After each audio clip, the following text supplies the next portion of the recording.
929 Tanach together, Genesis 14. War, what is it good for? Money. Is the first war described in the entire Tanach. I think we can learn a lot about it. We can learn that in the Tanach, as in real life, wars are fought by people but waged by kings. Kings that make alliances and break them. Kings that abandon their people and then end up in tar pits. And the people end up suffering and becoming booty. By contrast, Avram, who's not living in a city and does not wage the wars of the city, has allies and friends.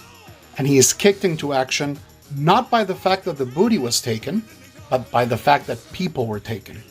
So when Avram returns after winning the victory and says, I don't want your possessions, he is judging war, saying, I don't need this. I am here to save the people. I will not take one shoestring from you. And then the rabbis are going to kick it up a notch because they go, and I think it's in Talmud Sota, and they criticize Abram, say, you left the people and left the possessions. You say, I'm here to rescue my nephew. That is good, but it's not the best outcome. Abram, you should have rescued the people. We already know that the people of Sodom and Amorah are bad, but they're bad because they live in a bad system. You could have rescued them. You could have made with them what you did to the souls that you made in Haran. You could have shown them a different way. Because sometimes it's not just enough by rejecting the systemic problems that the cities of our time, that the civilizations of our time have, but actually use those tools to present alternatives so people don't get hurt by these systems. And I think we see this in the other introduction of this chapter, which is religion.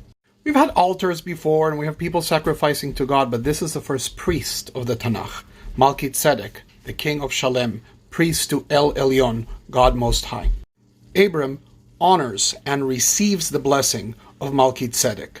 One way of reading the story is that here's a guy that is worshiping this same God as Abram, kind of like fellow monotheists. And we see these two men reaching across and recognizing this and working together, which all of the Abrahamic faiths are terrible at. But reading it critically is even more interesting because El Elyon is not a monotheistic divinity.